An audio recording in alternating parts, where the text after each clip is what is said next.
Getting the final prep. Yeah, I cleaned up my office a little bit. It looks good. It looks good. We needed a table for a garage sale, so I cleaned it out. That makes sense. Let's see here. Hello, anyone, for joining us right now. I don't think you are. I don't think we have anybody viewing, but we're waiting for Mike, so we're just getting some of the basic housekeeping done. Feel free to chat us up while we're doing this.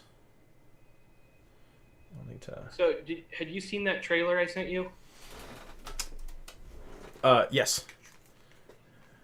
I don't get hyped about video games very often, but that looks good. Really? I get hyped about video games all the time. Especially the Star Wars game. Give it about a year, and you won't have time to be hyped with video games anymore. Year? Dude, I'm like 3-4 months. Yeah, but the first 3-4 months, or that first 6-9 months is easy. Oh. Easier. You may not sleep as much, but the little ones nap so often, you find time to do your gaming and stuff. It's when they stop napping quite so much and want your attention all the time.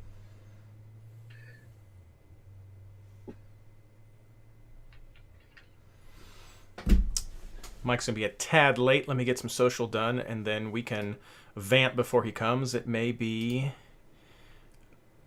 Blaine's 3D printing chat for a little second. Let's see here. Oh, that's always fun. I can talk about my 3D printer for way too long.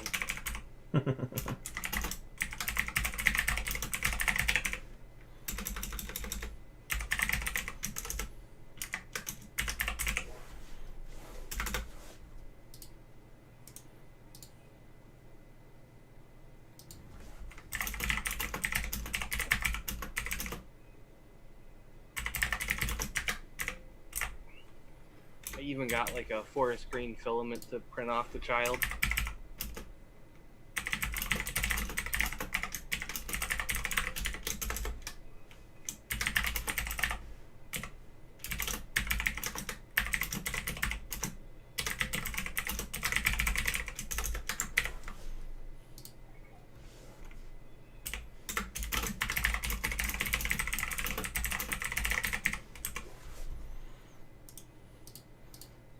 Okay.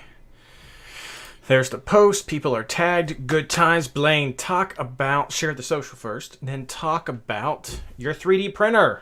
Tell us about it. What is it? What have you printed already? What do you plan to print? Where'd you get it from? I got a Creality Ender 5 Pro, so I went kind of a mid-range there.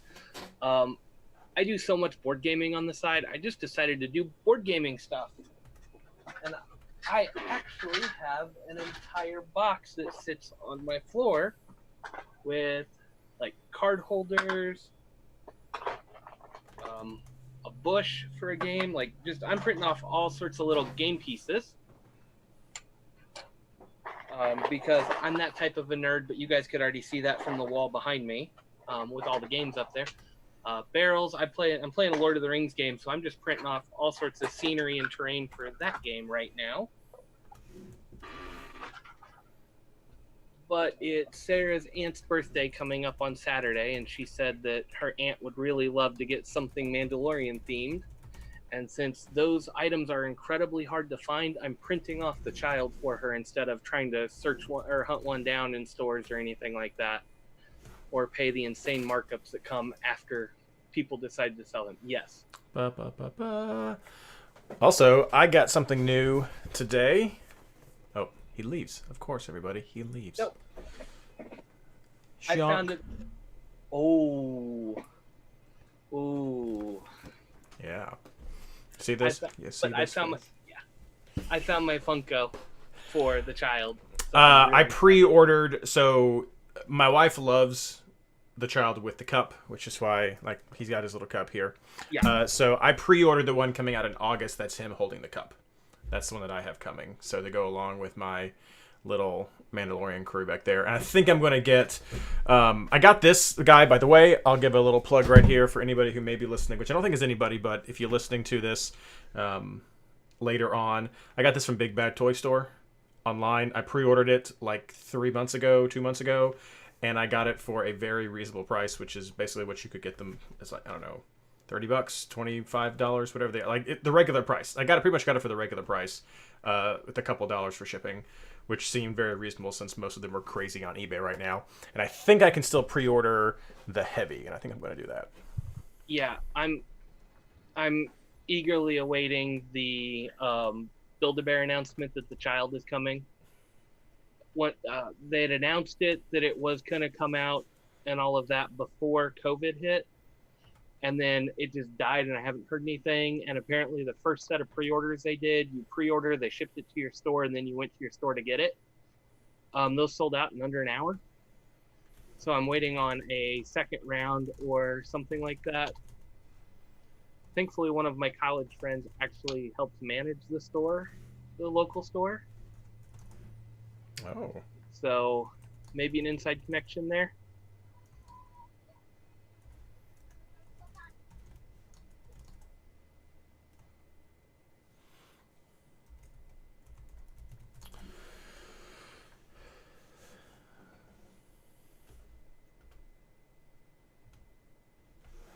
Oh, and Blaine has left us.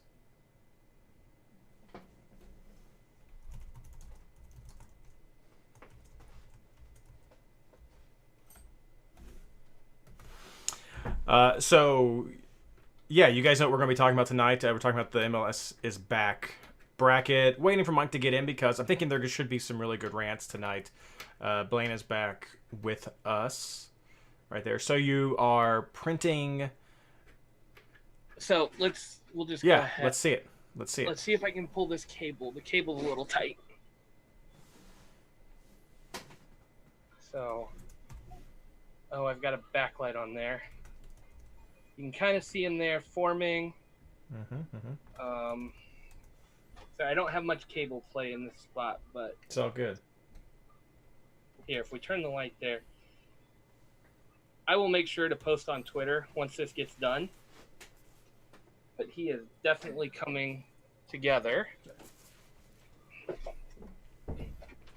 For those of you who are watching what I just did, my wife was going to let me probably sample some Nutella pie she was making. So this is what I'm giving up for tonight. Not sampling Nutella pie. It's rough. It's rough.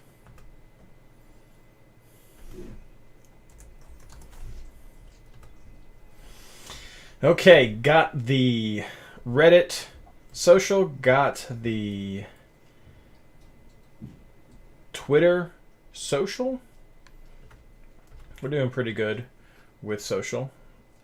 And we may have somebody even with us right now. If you're joining us with us, feel free to say hello in chat. We're just vamping right now. If you have any opinions on the MLS's back tournament, let us know. We're just killing a little bit of time waiting for Mike to join us.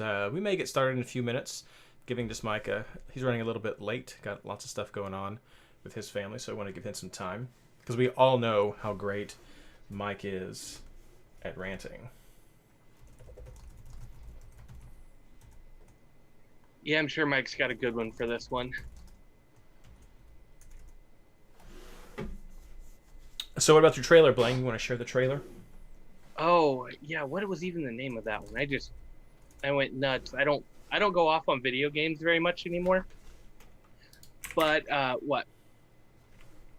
Star Wars Squadrons is a new looks like the next one in the line for like X-Wing and TIE Fighter. They're coming out with looks like a flight sim only type of game. Looks really good. Looks like there's pretty good narrative in there. I'm pretty sure I saw Wedge in the trailer too. Yes. Looks like it is taking on more of a New Republic era, so they're going to go post Return of the Jedi with it. Yes, it takes place after Endor. After Endor, yeah. So it's going to be, it looks good. I'm a sucker for a good flight sim anyway, and this looks really good. And honestly, the last time I played a flight sim based on Star Wars that was actually any good was in Battlefield 2. Like the old school Battlefield 2, not the newer version.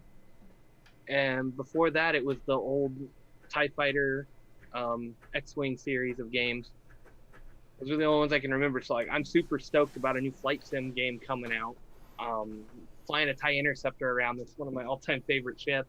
So, yeah, I don't know what to make of the storyline or on all that, but I mean, I'm just stoked about another flight sim. Yeah, and there will be a single player, and it has some connections to Alphabet Squadron as well. So if you've not read Alphabet Squadron, check that out. Let's see here. Ooh, I just got notified, Reed. This will come up. My copy of Dooku Jedi Lost is available to me from the library. The audiobook? Yeah, I actually get the audiobook. There's a free subscription when you have your library card, so I can go get that to listen to. Well, I just had to wait for somebody to check it in. Interesting. We got Mike joining us. Hello, Mike. Hello. Hello, Mike. His audio was connecting. We were waiting for you, so we were just vamping with some random chit-chat about Star Wars Squadrons and Blaine's 3D printer. I know. It hurt my soul that Blaine kept saying Battlefield instead of Battlefront. Two very different franchises, both by Dice. Very different. Oh, they're the same franchise. It's just skin. Dear sweet heresy. I hear you nonsense. Oh. But yeah, I love that trailer. It's going to be interesting because Battlefront, the last two versions, I thought the flight simulator was better than the first one than the second one. Second one was just like you just kept circling around and like yay, because you had third person view in that one because they were like really desperate to make it accessible for casuals. So they're just what it meant is like you just went in a circle, and because you could see the guy behind you pretty clearly, and they could see you pretty clearly. See, that's why I said the last good one was on Xbox or PlayStation 2, I guess, or whatever. I don't even know. I don't remember. I had an Xbox. The last good one was on Xbox. It's interesting because this one is coming out on PS4 for $40. So I'm like, PC all the way. do I want to spend 40 or because if I can just ride and not get a PS5? Spend 40 on an EOL title for PS4. Mm-hmm. Who knows? All right, fellas. There's enough. Let me pull up this draw. You would have think that like Ben Bear or James Ballard would have just sent us the draw ahead of time. It would have been a lot easier if I had a damn tournament. All right, here we go. Okay, you guys are ready to get this done. Social is done. Mike is with us. We're ready to get the edit done so that I can have a good cut for the podcast. And if you guys are ready, unless you want to share the social.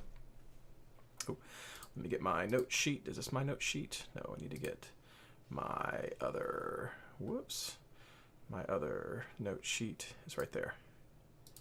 Bam, bam. There we go. All right, note sheet. Here we go.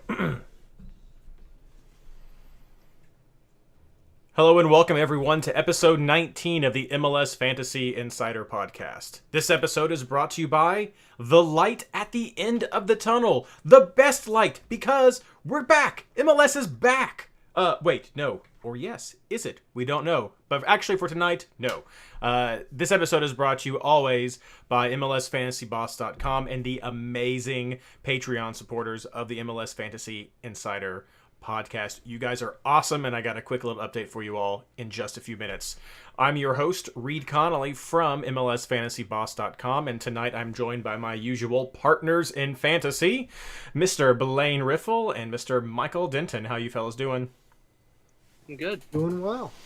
Glad to have you. If you're listening to this on the podcast, feel free to jump over to YouTube real quick and check out the beginning of this episode. The first 10 minutes or so, Mike was running a little bit behind, so Blaine and I were vamping with some discussions about 3D printing and the new Star Wars trailer that came out. So some fun little things if you want to have 10 minutes to spare to catch up on that. But tonight, we are talking about the MLS is back bracket challenge. Is it okay to say the? Can I put a the in front of that? I know there's some opinions. Because you're talking about the challenge, challenge, not the MLS. There we Major go. League Soccer just doesn't center. Yeah, that works. No, that works.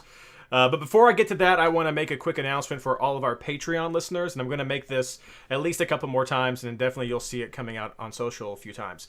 Since soccer is back, we have our fingers crossed that fantasy will be joining quickly. Fantasy as we know it, because I don't know about you guys, or you listeners either, but I'm counting the bracket challenge as a type of fantasy. But what I wanted to say is I've been sort of holding back on the swag because I wanted actual promotion with the fantasy game to get people into it. So if you are a Patreon listener and you're listening, please go onto the website and double check your address. Make sure all of your information is correct. Make sure the level of patron support that you want to contribute is where you want it to be for these last few months of the season, or ongoing longer than that to help support the podcast. Because I'm going to be getting the swag ordered. I'm going to be getting the invite sent out for guests on the podcast. So make sure your information is correct, because I do get a few things back in the mail every year, and I just don't know how to get those to people sometimes. So make sure your info is correct. Next month in July, I'm going to be announcing the scarf winners from the previous months, and I'm going to get those shipped out, and I'm going to have the orders placed for the stickers and the balls, and I've already got drawstring bags and some koozies. Lots of fun stuff that I'm looking forward to sending out, but just make sure your info is correct. So please, Patreon supporters, check it out. If you're not a Patreon supporter and you're like, what are you talking about, Reed? What is this thing? Patreon is a website that a lot of more creators are using now, I notice, that helps you support us in producing this product. It helps to cover our hosting costs for the website, for the SoundCloud provider, and to help get prizes that we're giving out right now, the swag that we're giving out, and the prizes that we use for the league. So all the money that we get into it goes back into help making this podcast and making it fun for those of you who are participating. So if that sounds like something you want to be a part of, head over to patreon.com. That's patreon.com/MLSFI. Thank you so much. Now the bracket. So first question for you all, and anybody who may be joining us in chat, and for those of you listening to consider, do you guys consider a bracket challenge a type of fantasy? Blaine. No. Mike says no, bracket challenge is not fantasy. Okay. No. Okay. Mike, why? I mean, because fantasy to me has the aspect of you building your own team. Okay. Bracket challenge and all of that, it's fun. It's enjoyable. You get to banter and all of that. And so you do have those elements. But if you don't have that element of building a team, it's basically just gambling. You're just betting on with no money or with real money or whatever you're going to do to pick the winners. And it's a pick 'em game, but that's different from fantasy. If you fantasy requires you to have some semblance of your own team, quote, taking the field each week. Blaine, weigh in. Yeah, I don't call a straight up bracket a fantasy game. It's a little too arbitrary, and you kind of set it and forget it and just watch what happens. I would say like Predict 6 that we have during regular season that we got to play 2 weeks of. Yeah. That feels more like a fantasy game. You're making weekly changes. Mike's shaking his head, but it's closer. If I can pick some players, if I can pick some other stuff, if I can change it on the fly, having seen guys play a game, because we're basically flying blind here. We've got 2 games in the season already for most teams to go off of. That was 2.5 months ago. By the time they start, it'll be 2.5 months. Seems so much longer. None of the trends we started with will actually hold. We're kind of flying blind and picking here. And I just look at this, like a team that starts off slow may start off slow for those 2 games, may come in on fire to start this bracket challenge, but nobody's going to pick them.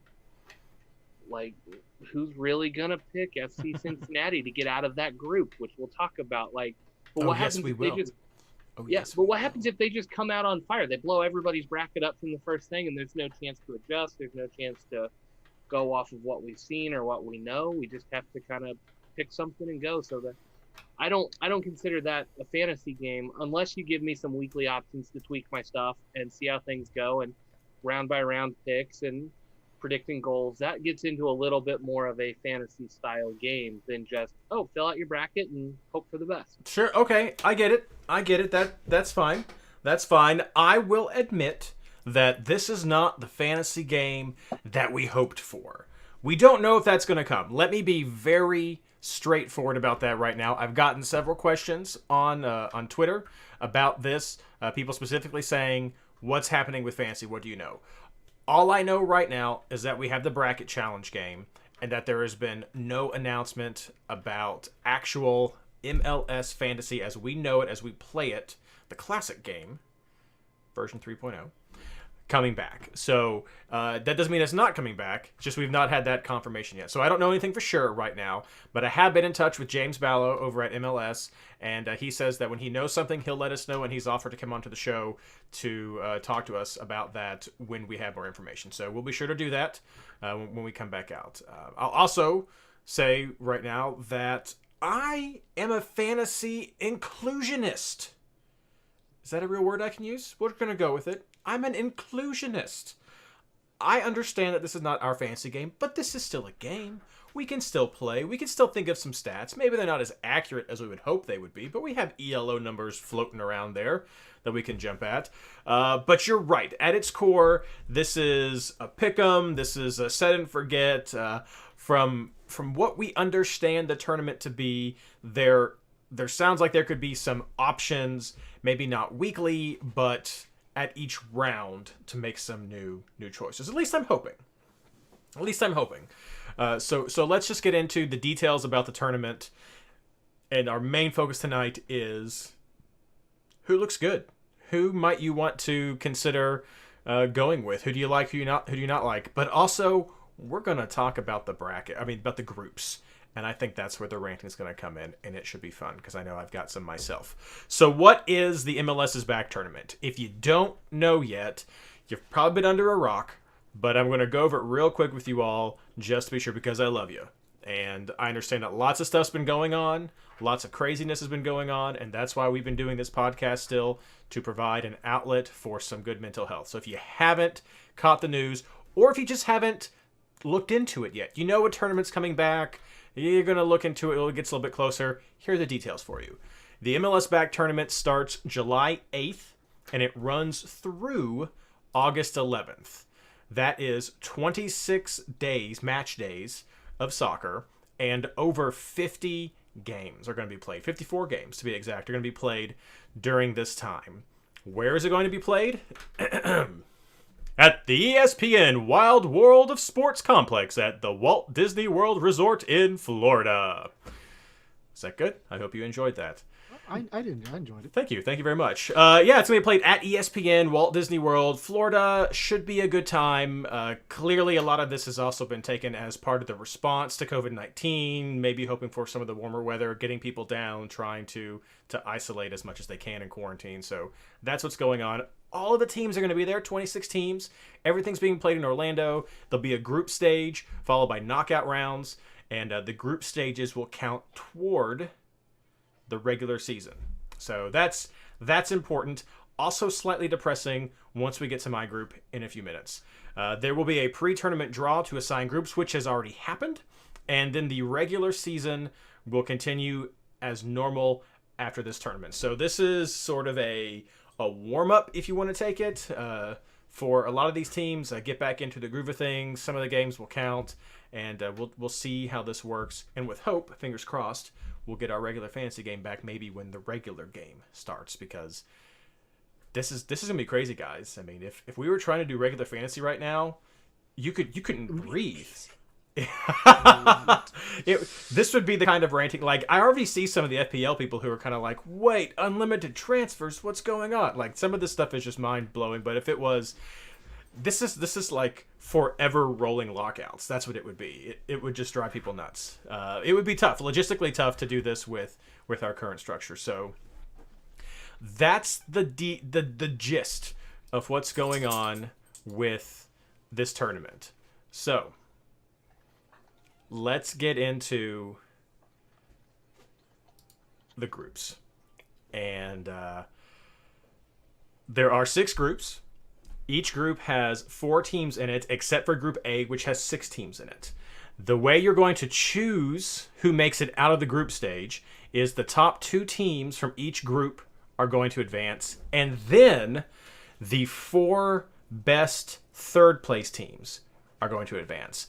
I'm assuming we're going to use traditional MLS ranking, draw, tiebreaker rules for picking this, of goals scored. I know it's a question mark. Goals scored, goals conceded. I don't know what's going to go on, but there will be some way to calculate which are the best 4 teams. Third, not best, not the best. The 6 best are going. The best third best. There we go. The 4 best third best teams will also join teams 1 and 2 for advancing out of the group stage. I'll give you guys an option, Blaine and Mike, for how you want to do this. Should we just go A, B, C, D, D, F? Or do we want to talk about our individual groups that matter to us first, and then the rest, since we're each in a different group, so we can do this. What's your preference? Can we talk about the draw first? Okay, let's talk about. We gotta tell people we gotta tell everybody what the groups are. Okay. Here's the groups. Group A. So there was also a break. I said there was 5 groups of 4 and 1 group of 6.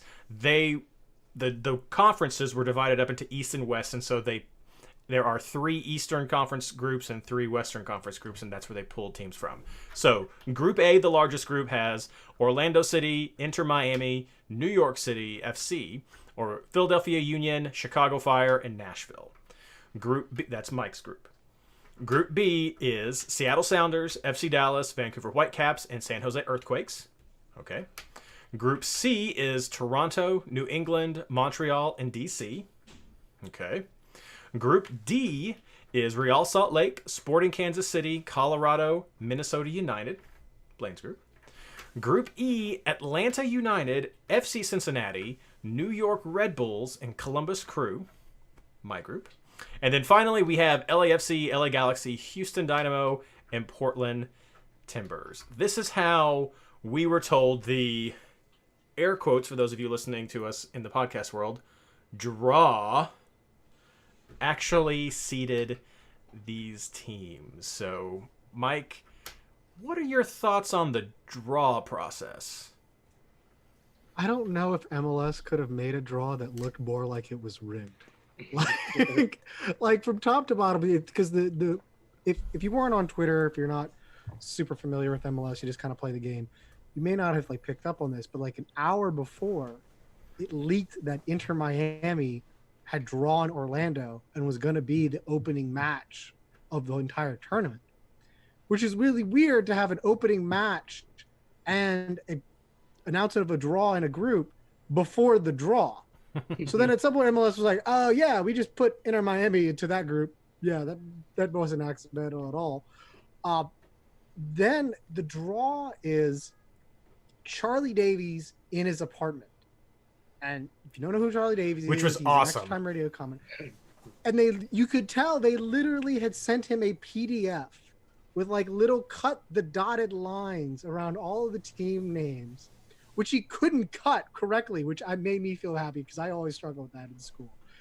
There was clearly where he messed it up and all just terrible.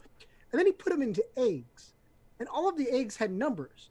Now you're wondering, why didn't he just grab balls and just pull it out of a bowl? He had a bowl. He used it for part 1 when he seeded the seeded teams into groups, which is as bad as the straw was. I don't have time to rant about how stupid it was, the way they picked the seeded teams and why Orlando is a host team for a tournament that has no fans. But they did. And so then he had them pick numbers. And at some point, they had the GMs for most of the teams, and then LAFC had a fan. And the fan literally had to go on his computer to figure out which number it was. Because supposedly the fans picked in advance. Right. Sure. Whatever. So he was reading off of a list of numbers that he was supposed to pick from. and just so happened to pick the LA Galaxy. I mean, like, you look all across, you've got a Canadian Classic, Seattle, Vancouver, Orlando, Inter, Miami, which MLS is like, oh yeah, we just put them together for reasons. Why not? Atlanta, New York, Red Bulls. There's pretty much a premier matchup in every league or in every group, except for Seattle, Portland, and the New York Derby, and maybe San Jose, LA Galaxy. But pretty much every other rivalry, top rivalry you can think of, even the Blaine rivalries that we talk about, RSL versus SKC, Minnesota, that whole pretty much Derby region, that got put in there. They claim to have an auditor that I can't imagine how this auditor was supposed to have done his job via Zoom. It's just hilarious. Yeah. Mike, you say all this about the rivalries. It's like somebody who's cheating on their homework in high school. They get this perfect paper done, and they're like, oh, I got to go screw a couple things up so they don't think I cheated. So they break up Portland and Seattle, and they break up the New York Derby. Like, it's just, those are the two obvious ones that everybody would expect to be included if you had a perfect draw. So they split two of the best rivalries up so they can go, oh, no, see, we didn't get two of our most profitable rivalries in here, so it's not rigged. Yeah, you say that, but then you look at my group, which I'm calling Group E the hell is real group, is what it is, because let's just take a look at the history. Let's go back in time. Come back with me, everybody. 2 months. Let's hop in our TARDIS, go back 2 months from right now, and look at the FC Cincinnati schedule. FC Cincinnati opened on March 1st playing, guess who? The New York Red Bulls at Red Bull Arena, losing 3-2. Okay. Some history there with the Open Cup. But who did they play next? Who did we play next? Oh, well, it was a quick trip down to Mercedes-Benz Stadium to play Atlanta United in a 2-1 loss there. So, literally, in Group E, FC Cincinnati is going to be playing the two teams who we've already played this year, already on the road again. These count for our tournament standings, so we've already lost to them, not getting a home game most likely out of this. And then, we're going to throw in the Hell is Real Derby, which that's fine. I'm happy to have the Hell is Real Derby. That's fine, but it's just so cookie cutter of what it could have been. And that's what my problem is. It's like, okay, we've got the Rocky Mountain Cup. There we go. We've got this. We still have some of those derbies. We've got the Cascadia matchup in Group B. We have some of the, as we're going through the history as well, we have the FC Dallas Seattle Sounders rematch from tournament knockouts. We have history down here with Portland and LA Galaxy. I mean, you have the LAFC versus LA Galaxy. That's the El Tráfico. That's the biggest one that we could have with all of this. We have the two new teams coming in Group A. We have Orlando and New York City coming in, which is another team they always like to just force like some sort of made-up rivalry matchup with right there. The two Orlando teams also all in here. So we've got all that together. Orlando teams. Ooh. I mean, the two Florida teams, whatever. You got two purple teams down here playing. That's what's going. I guess they're pink. I don't know. It's wow. You haven't even gotten to establish it. This is just me not caring about that so much. Like, this is just garbage stuff that was put together. But I get it. I understand why this is happening. We haven't had soccer for 2 months. There's huge revenue losses. We're giving away $1 million to the team that wins this tournament and a berth to what was it, Champions League or whatever it was. Yeah, Champions League. That probably won't even be happening. Right, we're giving away some of these things, but all of this has happened. I get it. MLS is using this tournament as an opportunity to create interesting games that will likely get fan draw, get eyes on screens, because we're not going to have butts in seats. That's what's going on, and I get it. FC Cincinnati has canceled its contract for streaming with Flow FC. Hallelujah! That's amazing. With hope, that means we're going to see these games streamed on ESPN+. Not announced yet. We're just hoping. But we get it. And if MLS had just come out and said, listen, we're going to have a tournament. We're going to try to make this an interesting tournament and maximize some of the rivalries. We want fans to be engaged. We want fans to watch these games. We want to give you fans interesting and meaningful games. I think that would have gone over better. Just to be honest with us. I'd still be pissed because I'm like, why am I seeing Atlanta and New York Red Bulls play my team again? Can I have some variety? But at least that would have made more sense to me instead of a smoke and mirrors of we're having a draw. Yeah. Well, and that's it. The thing is, this whole draw is kind of designed to be like, we're not doing divisions, when clearly MLS should have made up divisions and just done it by divisions. I mean, especially if you're going to have a group of 6 and the rest of a group of 4, which I'll rant about that when we get into our all complaining about our own groups. Mm-hmm. If you're going to have a mess up, why not do a division? Why not start to move towards a divisional schedule? You have too many teams to deal with. You're going to have to start breaking up. You can't have everyone in the East playing them. It's going to get too much on the schedule, especially for the next 2 years while vaccine trials are going on. We don't know how limited you're going to be able to.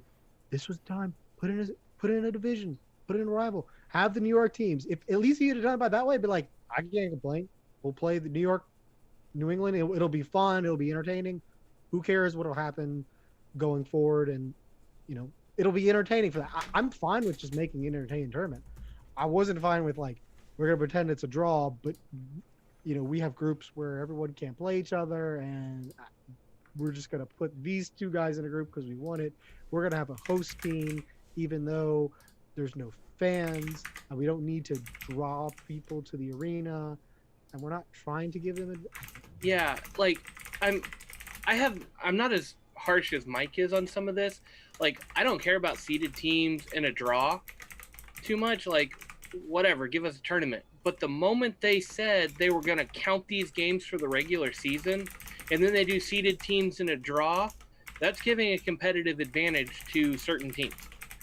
Like, I get it. You've got your seeded teams, but so now LAFC, Seattle, and RSL are guaranteed not to play each other. Okay, they finished 1, 2, and 3 in the Supporters' Shield last year, or in the Western Conference standings last year. They were the last 3 teams in the playoffs, or maybe RSL didn't make it, but I mean, you got teams that are going deep in the playoffs. You're like, okay, well, if we're gonna have a group stage, why can't we have LAFC and Seattle play each other so one of them only gets 3 points, or both of them get a point from these group stage games, or whatever it is? Like, that bothers me when you're going to count this for regular season, when you're going to count this for playoff standings at the end of the year, when this is going to go in for the Supporters' Shield. No, it bugs me that certain teams cannot play each other. Like, that's not okay. That's not okay with me. That can be very, very problematic when it comes down to the end, because now, I mean, Reed, you're in the same boat. You've got FC Cincinnati. They're going to play. What if they get swept through this tournament? Like, your regular season's almost shot because you're going to take 6 losses right here if you get swept. Maybe, yeah. Because you got put in a pretty tough group. Like, yeah. I'm not. No, arguably, I think one of the toughest, if not the toughest group. Yeah, and I mean, would it have been nice if you got to play Nashville and Chicago? Like, I'd have loved to play Chicago. Like, I mean, you may not have won the game, but it's at least you at least get one of those games. Like. And I mean, same thing for any of these other ones. I mean, Houston with the way they. I just wanted to jump in, especially with Nashville, because if we expect there to be a shortened regular season, there's probably not going to be that many West-East games, at least for nothing else to diminish travel. Well, Nashville is technically a Western Conference team that got thrown in on the East for this one in order to make it even for the groups. But normally, Nashville is a Western Conference team. So Orlando and whoever else gets to play Nashville in the East is going to have an advantage because they're going to play the easy expansion team, because I think everyone is pretty much in agreement that Nashville is one of the worst teams in the league. People aren't quite as certain about where Inter Miami will fall, but pretty clearly Nashville is one of the worst. And, FC Cincinnati, sorry, Reed, is near there. It is what it is. We got to reboot Chicago as well. So yeah, I mean, who knows what Chicago is going to be. So it's going to be weird to see how MLS then adapts the regular season. And another weird thing about this tournament, is that the tournament is for a CCL spot that is not the U.S. Open Cup or the Canadian Championship, i.e., the Voyagers Cup, which makes it sound like they're actually still planning on having those tournaments. Which I'm like, I have no idea how on Well, earth you're planning on having. We'll this see how that tournament, happens. on then that, another tournament. I mean, I'm assuming this is really just a stand-in until they get the official cancellation and they're waiting for their federations to. but Possibly. that's a huge risk because U.S. Open Cup is given one seed, one CCL berth from U.S. Soccer.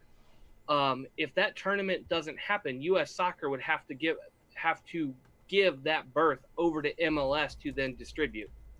So if you're planning this ahead of time before that's happened, you're now messing with the structure on the whole thing.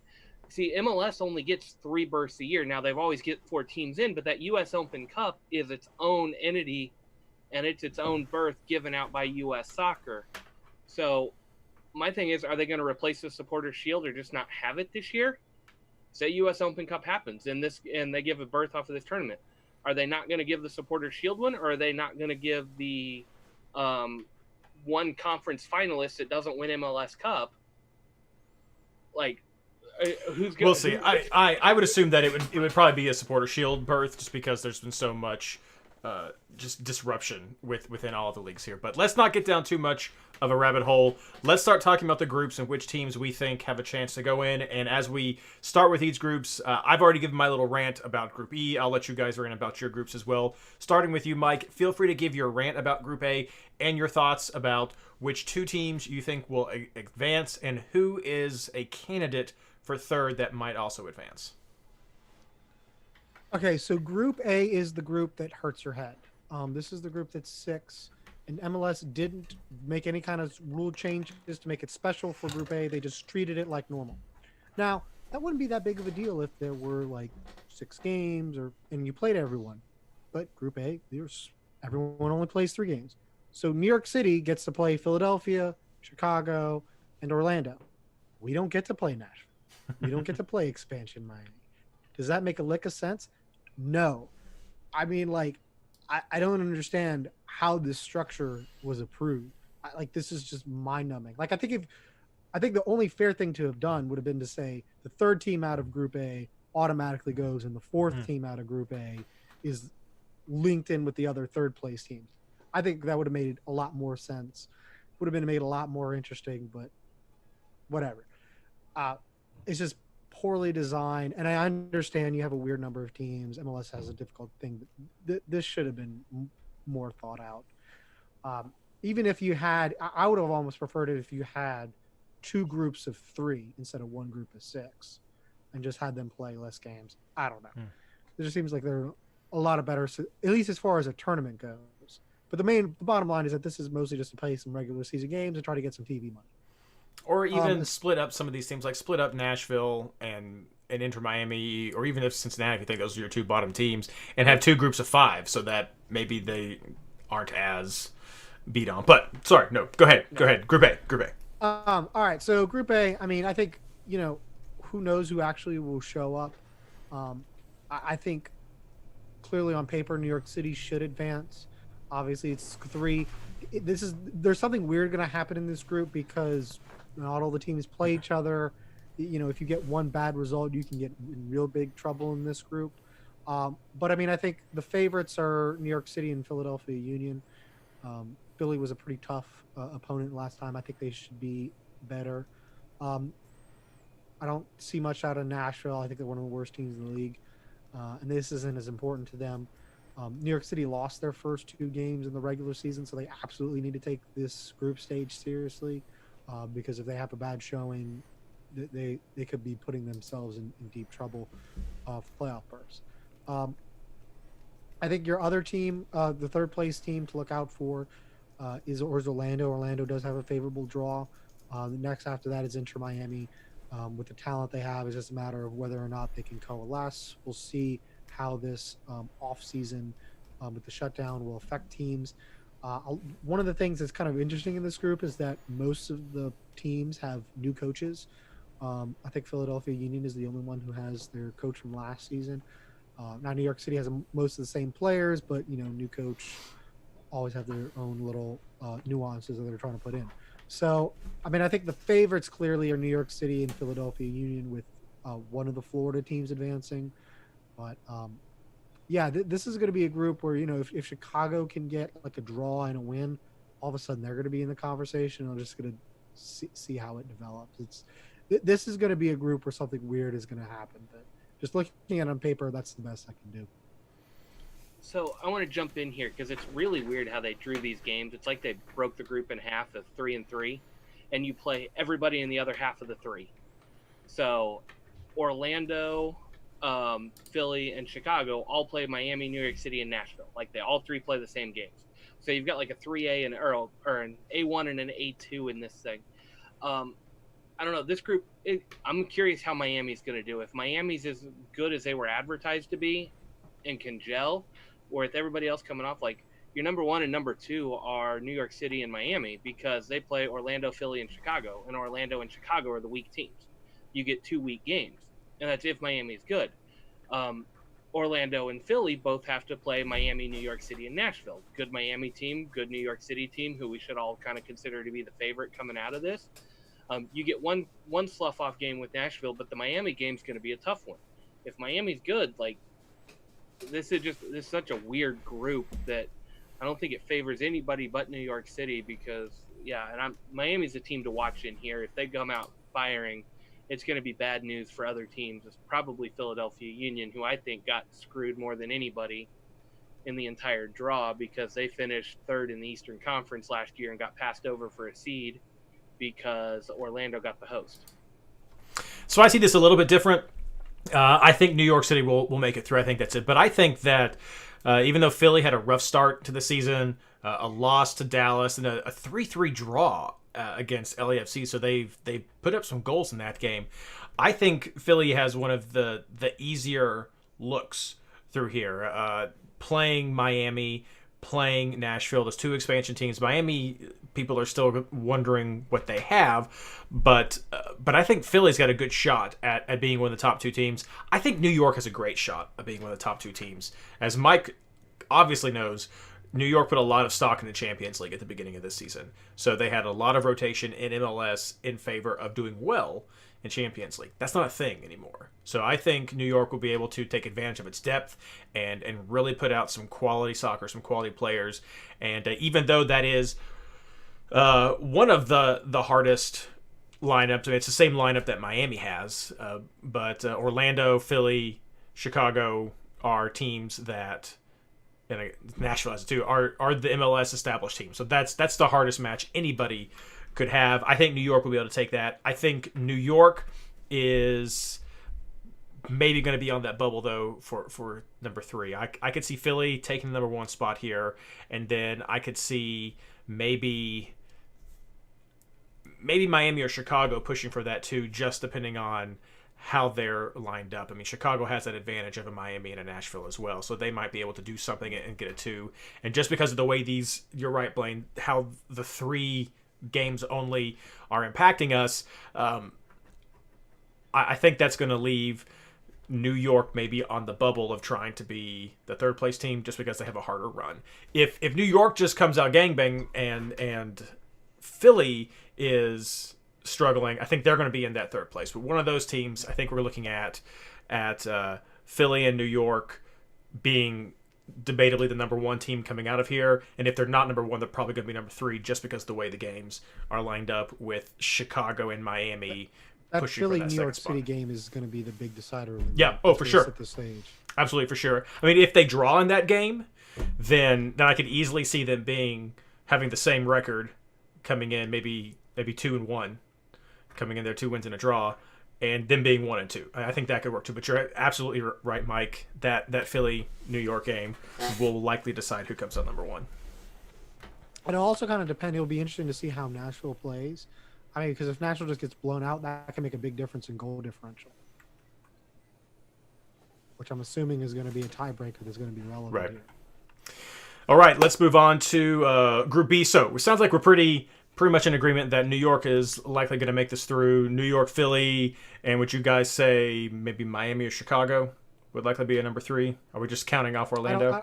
I don't think Chicago. I actually Okay. think Orlando would Orlando, have a chance okay. because I think Orlando has a decent draw. Okay. Because Orlando is Miami, Nashville, and New York City. Orlando that right? is Miami, New York City, Nashville. So yeah, they got a good so shot. I mean, 2 expansion teams, and then New York City. They always play them well in Florida.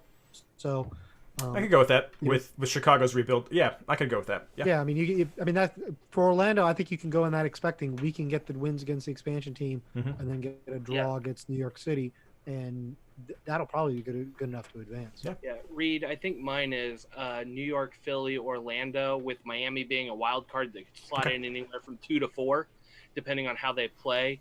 Like the other teams, I think I would go New York, Philly, and then Orlando, but I would put Miami probably at that 2 or 3 spot.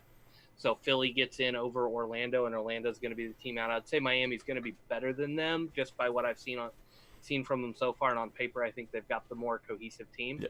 And as a reminder for everyone listening, Miami started the season against LAFC at LAFC, and they only lost 1-0, so that was great for them. And then they had to go all the way to DC United, and they only lost 2-1 there as well. So put up some good showings in their first 2 matches. That's why we're still some question marks on Miami. Moving on to Group B, none of us have a dog in this fight. This is Seattle Sounders, FC Dallas, Vancouver Whitecaps, and San Jose Earthquakes. Blaine. Yeah, this is an interesting group. Vancouver can always beat Seattle when they play them. That's kind of one of those bitter rivalry games that they play up to.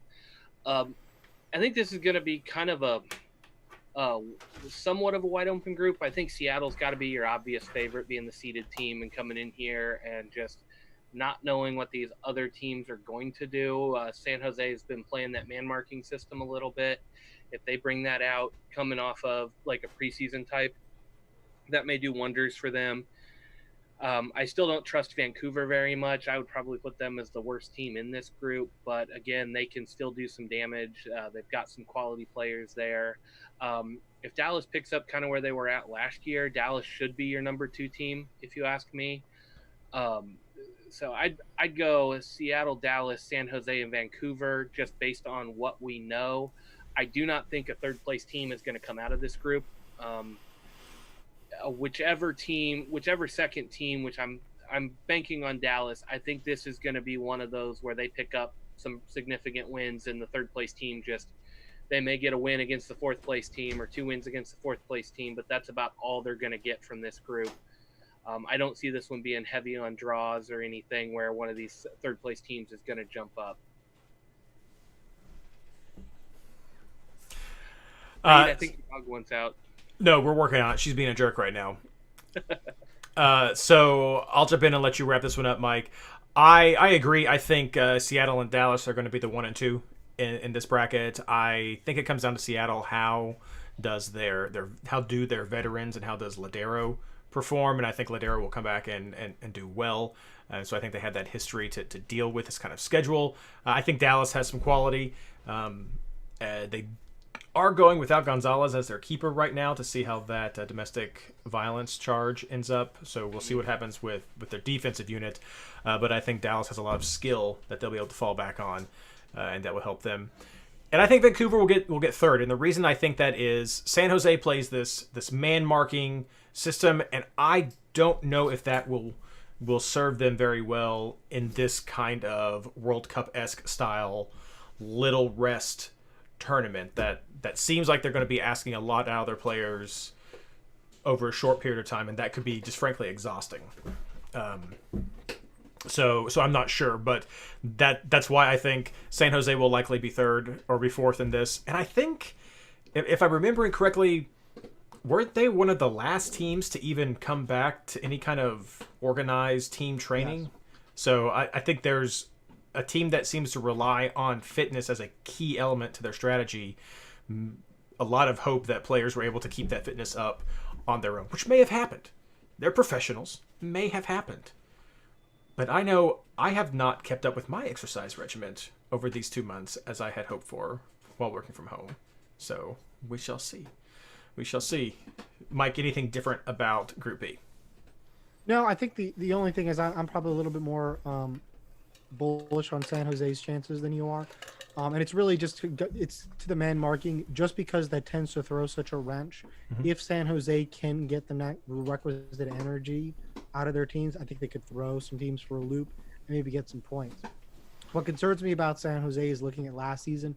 It took them a while to get into it and really get into that system. And when they got it, they surprised people, and then it tailed off as their energy kind of was depleted, and teams have kind of seen it once and twice before. So I'm going to be really interested to see if they can succeed, because that kind of like weird style should really work in this kind of tournament, because teams don't have a whole lot of time to practice or change their and really evaluate that.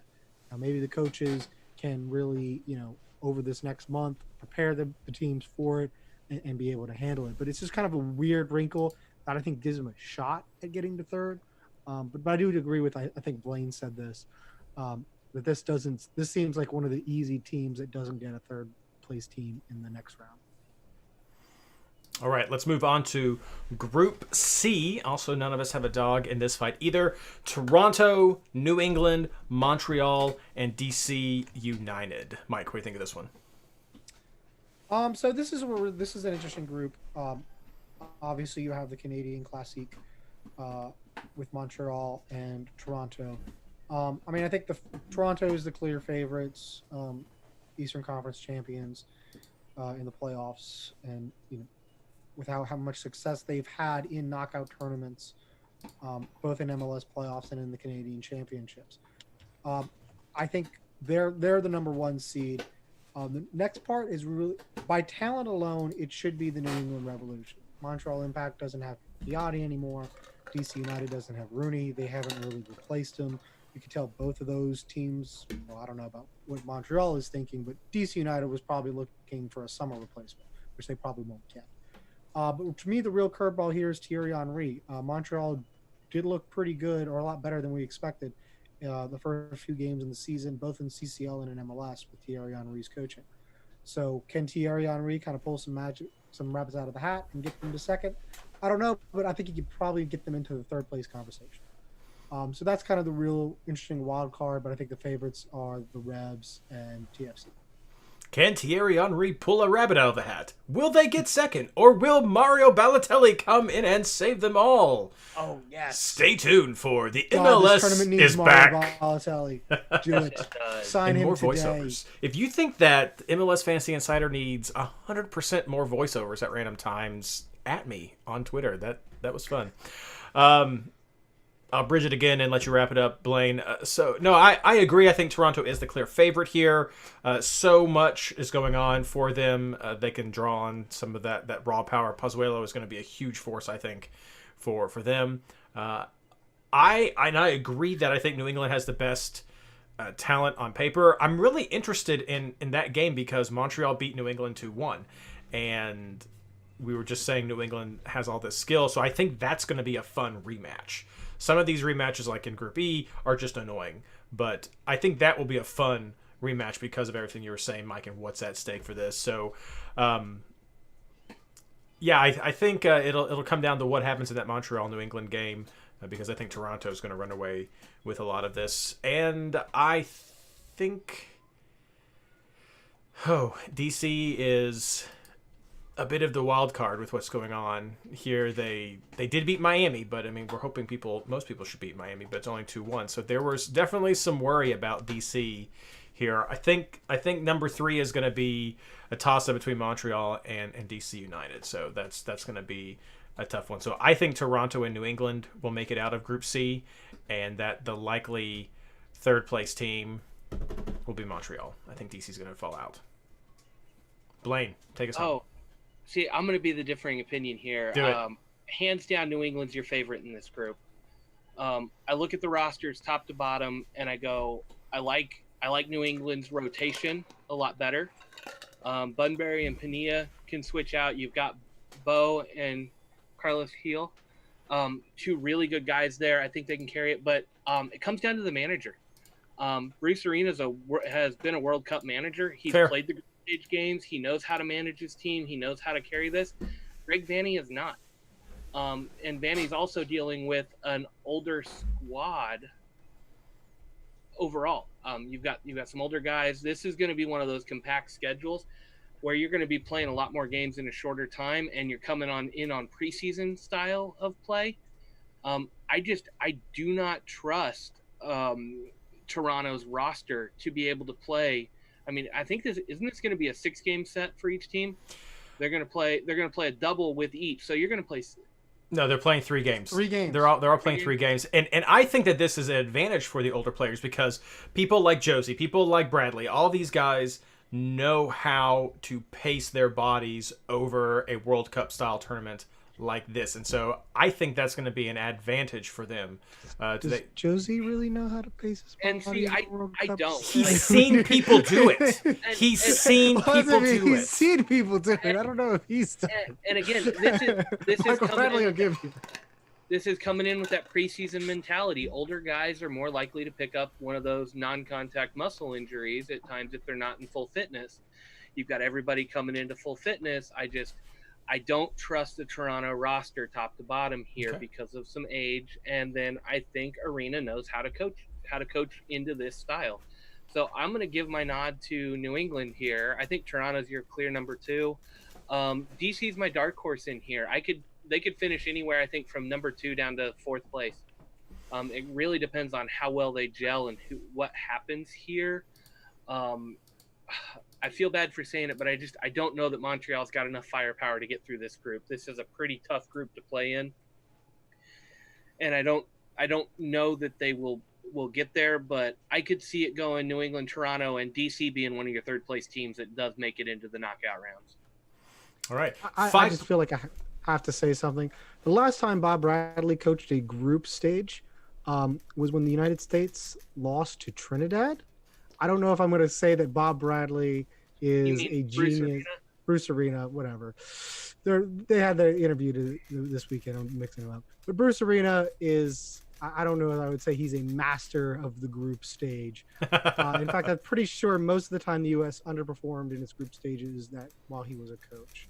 So Greg Vanney is a brilliant coach in his own right. He's had a lot of success in knockout tournaments, even though the group stage is different. This isn't particularly challenging. You just play 3 games and try to win as many of them as you can. Greg Vanney is quite capable of doing that in various playoff formats. So I don't think that's a disadvantage for TFC.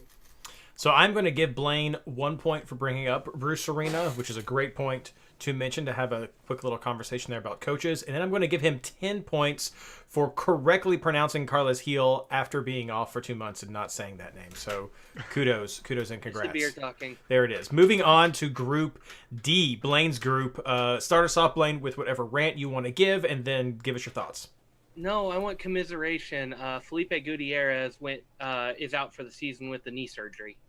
He had a nagging injury, didn't play in preseason, and it just got announced last week or the week before. There was a delay due to coronavirus. He was not able to get an elective surgery in because of all those, so they delayed it a little bit, but they've officially announced out for the season. So sucks, but Gadi Kinda has been fantastic in the 2 starts that we've seen him in, and we really don't have a true number 10 on this team. We didn't, so that means Busio may get a lot more playing time, which is never a bad thing to see young U.S. players get playing time, and it sucks that it has to be one of our veteran midfielders that goes out, but I'm looking forward to seeing Busio play, so it's more that. This group, I hate this group. I really do. I think you have a legitimate argument for this being also one of the hardest groups. Yeah, nicest rivalry in sports met with the most brutal rivalry in soccer right now, or what has been. I don't know what to make of this. Colorado can play physical. Colorado's not an easy team this year. I've been a little worried about them.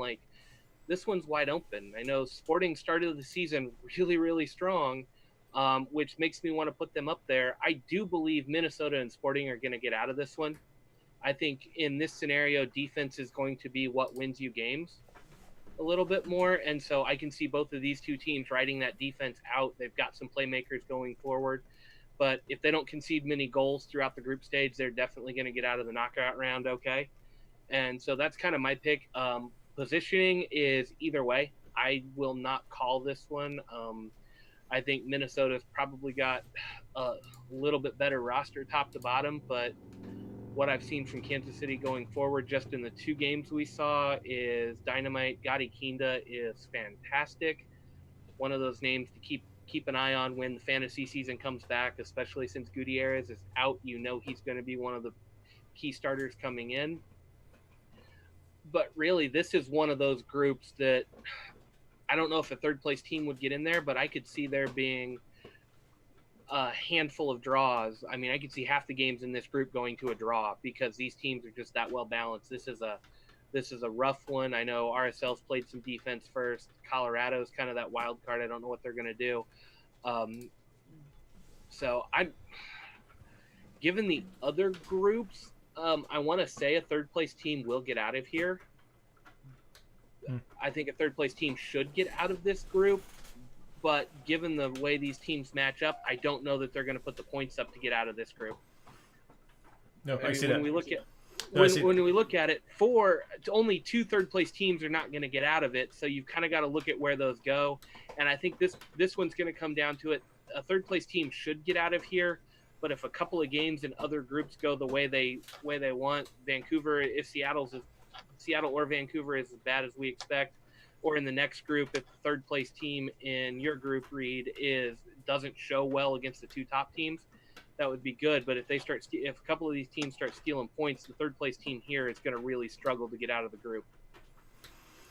I agree. I think also Group D is going to have 3 teams make out of it. There are 4 teams right now in MLS who have a record of 2-0, and 3 of those teams are in Group D, which is the biggest argument that you can have for why this is one of, if not the most difficult group to have here.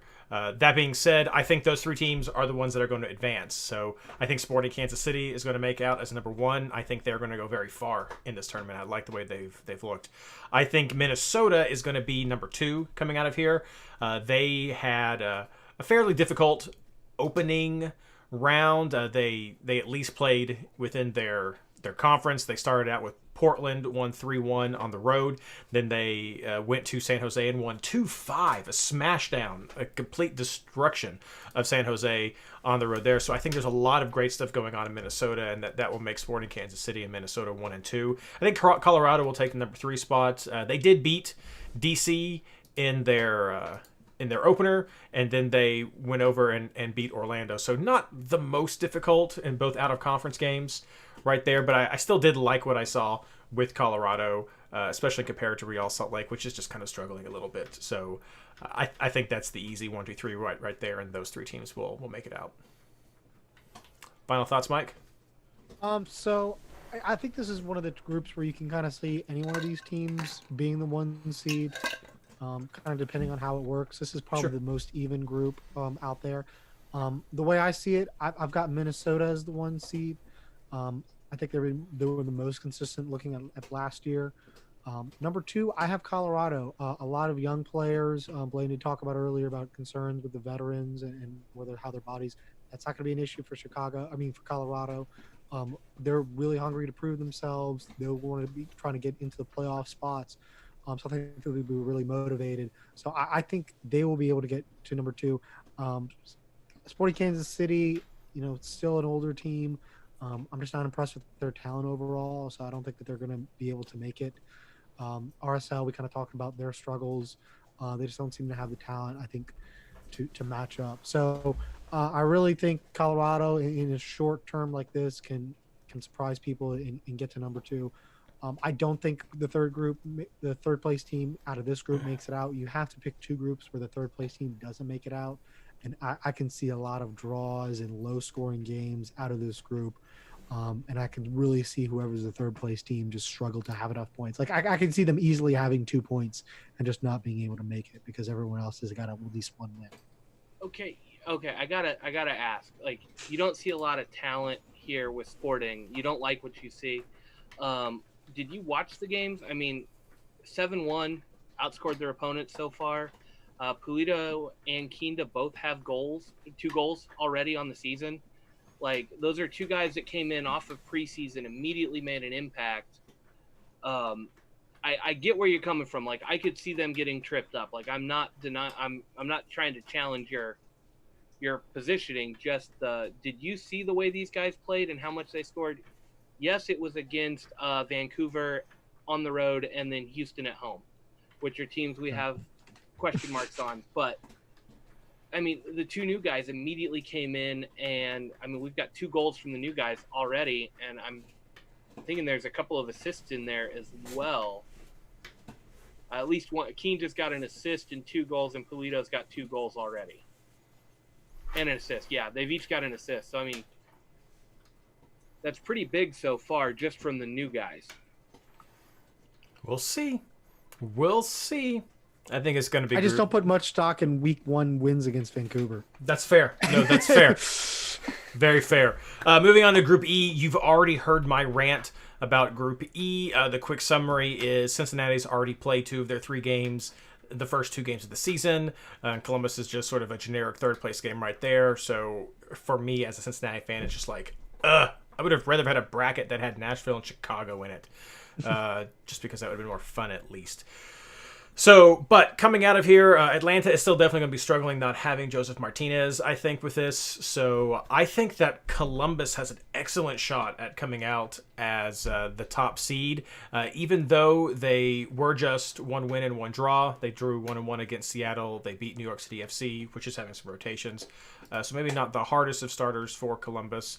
They had some great chemistry in preseason, though. So Columbus is looking really sharp. I could see Columbus being a number 1 seed here. And I think New York Red Bulls are going to be number 2. I think it's going to be Atlanta, which is a number 3 spot. And that's just because they don't have Joseph. And there's just so many question marks right there. And I think the Red Bulls will be able to pull it together some as well. Cincinnati won't make it out. That's just the way it is. We've got a lot of new players. We've got a brand new coach.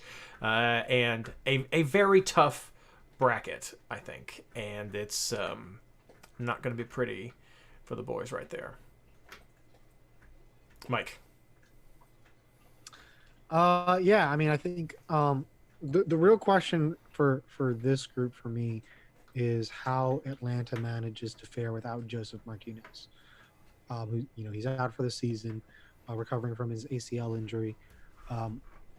Obviously, I think they're still one of the most talented teams in this group, but I think it may knock them from being first to second or maybe even third. Columbus Crew. I'll let Blaine talk about Jossie Zardes. And, fair. We know the New York Red Bulls are a young team, generally energetic, probably have one of the best programs. I could see them really coming out of this hot and having the best kind of program during the shutdown of most MLS teams. Obviously, New York is they're one of the later teams to get back to full training, but I still think that the New York Red Bulls can probably kip them. But the rest of Atlanta's talent is probably too much to prevent them from falling out completely. So I see them as number 2 with Crew as number 3. I do think the third team is going to get out of here, mostly just because of you playing FC Cincinnati, that you're going to get a 3-point and a win and probably a decent boost to your goal differential. And then you just need to grab a point somewhere else to kind of elevate you into the conversation. So this is going to be a lot of really good games out of this group. This is one of the groups I'm really looking forward to. Rough. Yeah, Blaine, I'm with wrap us Mike. up. I think this is going to be a great group to watch. I'm really looking forward to this. But I agree with you, Reed. I think it's actually going to be Columbus, Red Bull, and then Atlanta. I was talking about it with the Kansas City group. I think defense is really going to play a huge factor in this type of tournament. And I really like the Columbus defense this year. They added Wormgore. That's a huge addition to an already pretty solid group. I don't need to rant about Jossie Zardes too much. Just you added Fernando Adi to this roster. You've got Zardes, you've got Diaz, you've got Pedro Santos, you've got some good playmakers. You've got a really well-rounded group that has played together some. I know Adi's a new guy, but Adi's a guy that doesn't need a lot of chemistry to go in and make stuff happen. He can play and do that, but Zardes is still the guy up top. I don't know how much of the field Adi's going to see right now. But this is a group that's played enough together. I think they're going to come in with some chemistry. And then I give Red Bull the edge over Atlanta because, I mean, it's still Parker and Long. Robles is gone, but Mira has played well with the team when he has gotten to play. This is a good core for Red Bulls. I know we always suffer in fantasy because of scoring by committee or never knowing what the rotation is going to be. Moyle and Etienne Jr., I guess, in there. You've got too many midfielders in this team that can. Velo should be back from injury this year. You just got a wealth of options there, and that actually plays well. I mean, Royer and Kaku, Tchaikovsky. That's just you've got too many good midfield players here. Red Bulls are going to be a pretty cohesive team coming into this. And then my question mark is, where does Atlanta find their goals? I mean, are you looking at Adam John? Or are you looking at somebody else? The injury to Martinez was really unprecedented, and they didn't have. I don't see a good backup plan for that. Pity was not the fantasy standout that we wanted last year, that we had hoped for. I don't know if the rest of the young guys around him, if they can make something work. If Atlanta can find their goals, I think their defense can carry them through. But I don't see where Atlanta's going to get their goals against a defense like Columbus and the Red Bulls have. So I put them in the third place spot, and I'm not sure if they make it out of the group depending on how they play. I think they're going to have to get a result against either Columbus or Red Bull to be a third place team that advances, and I'm not sure they can score enough goals on these two teams. We'll see. That would make me a happy person. Let's wrap everything up with Group F, Blaine.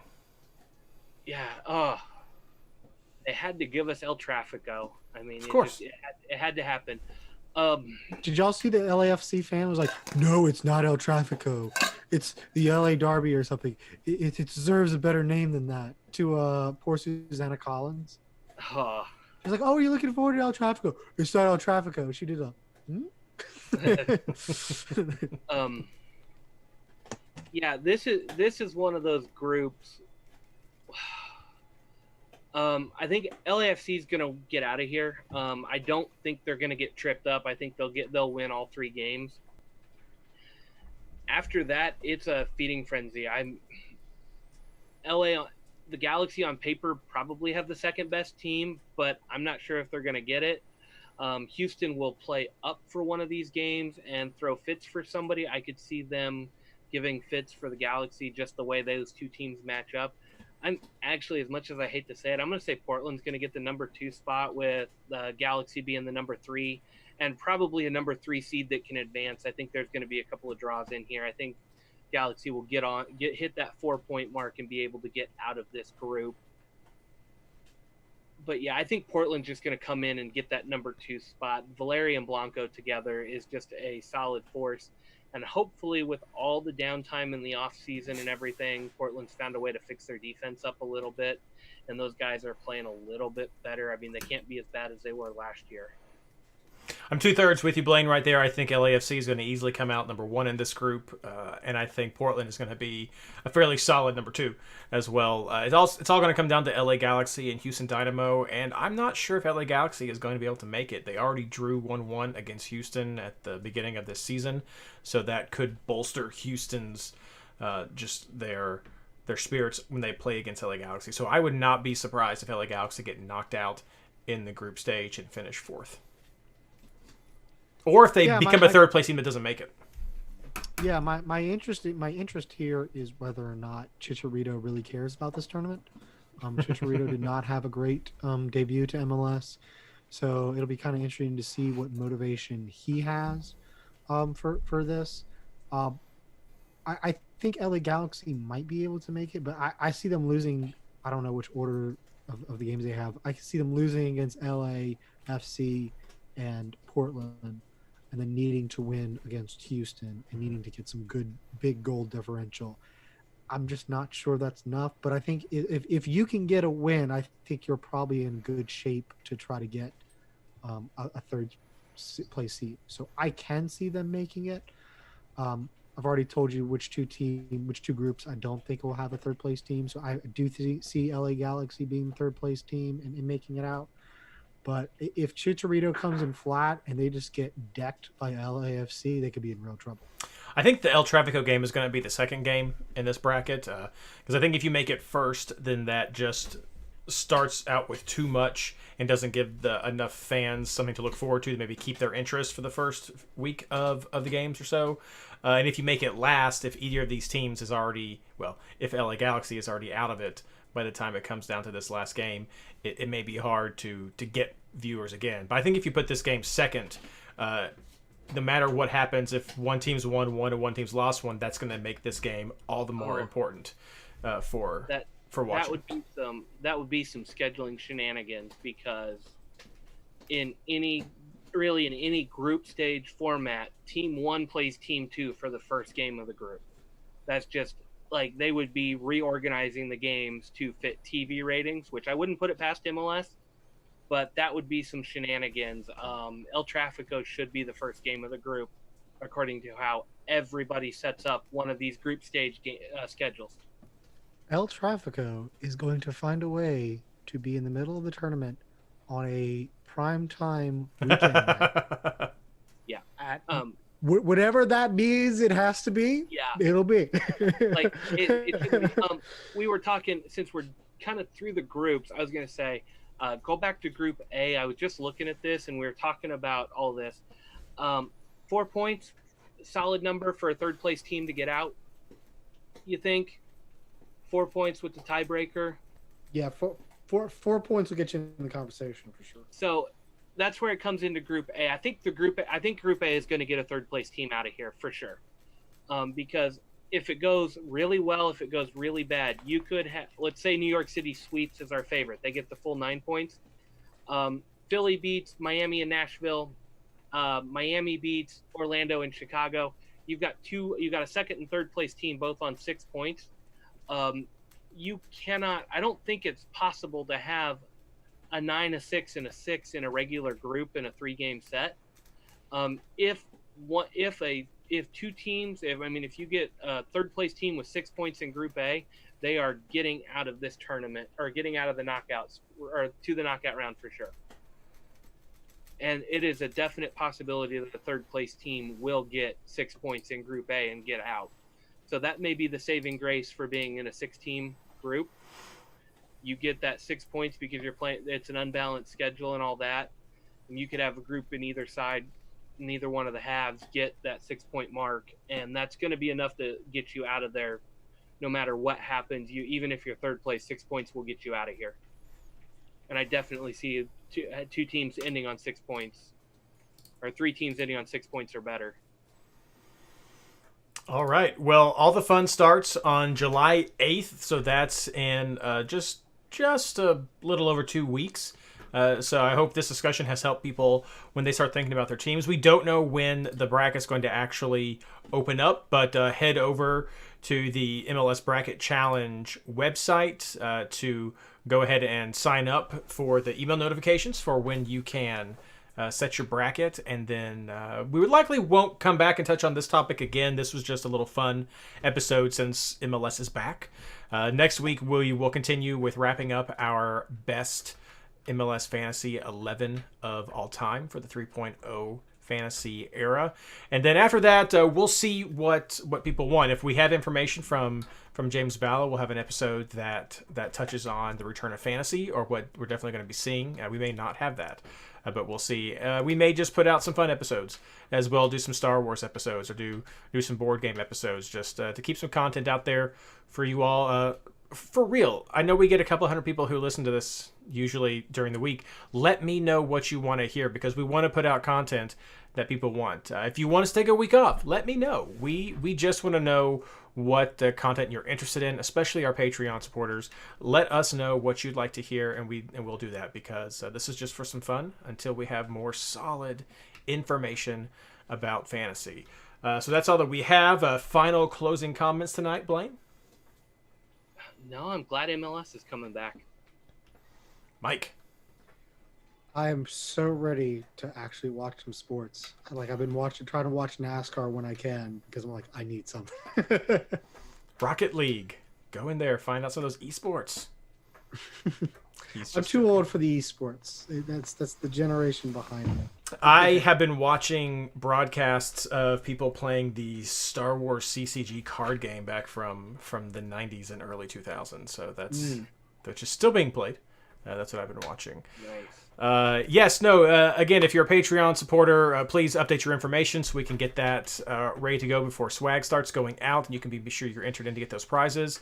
And let me know what people want to hear. MLS tournament starts back on July 8th, and fingers crossed that people stay healthy and everything works out from there, because that's definitely what we want. We want more sports, we want more soccer, and we want the players to be in a safe and fair environment where they can get just the entertainment brought to us. So keep an eye out for how we can watch this. With hope it'll be streaming on ESPN Plus, and good luck.